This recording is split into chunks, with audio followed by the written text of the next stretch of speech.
Las Vegas, September of '96. A night of lights, money, and fame.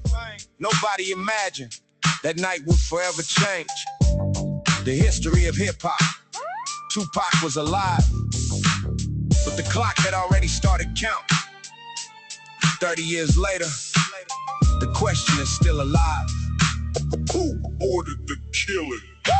Born from struggle, raised with questions. Fire in his blood and a mind full of lessons. He spoke for the streets, the poor and the imprisoned, about hate, injustice, fear in the system. He wasn't just a rapper standing on the stage. He was a voice that could speak for its age. Every word carried a story inside. Every song left a piece of history behind. Then came death row. Then came the fame. California burning bright as millions knew his name. But when glory gets mixed with war, life can change in seconds like never before.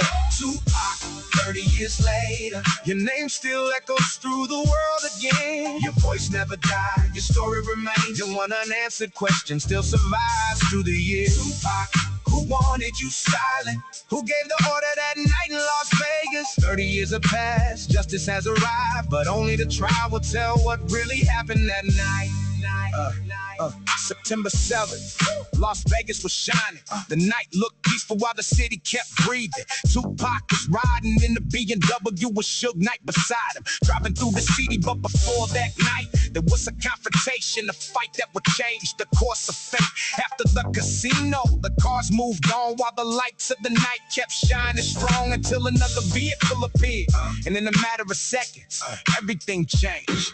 Gunshots, silence, and Tupac fell wounded. Tupac, 30 years later, your name still echoes through the world again. Your voice never died, your story remains, and one unanswered question still survives through the years. Tupac, who wanted you silent? Who gave the order that night in Las Vegas? 30 years have passed, justice has arrived, but only the trial will tell what really happened that night. 5 days. 5 days fighting against death, but destiny had written something else. September 13th, the world received the news. 25 years old. A career that seemed only to be beginning, in a life that still had so much left to give. But the investigation disappeared into silence. Years went by, and the mystery kept growing. 10 years, 2029, and the question was still waiting. Until someone spoke. One name came back into the story. One Kelf D. Davis. Former leader of the Southside Compton Crips, a man publicly connected for years to the events of that night. Investigators eventually accused him of taking part in organizing the attack. But an accusation is not a conviction. And now, the story reaches the courtroom. 2026, 30 years later, Las Vegas hears Tupac's name once again. The trial begins. The prosecution presents its case. The defense prepares its position. And the world asks once more, who organized the ambush? Who provided the weapon? Who made the decision? And who pulled the trigger? The truth will have to face the evidence, because 30 years later, justice cannot live on rumors alone. Tupac, 30 years later, your name is rising through the world again. From the streets to the world, from music to the courtroom, your story has returned in search of the truth. Tupac, your voice is still here, even though we watched you disappear.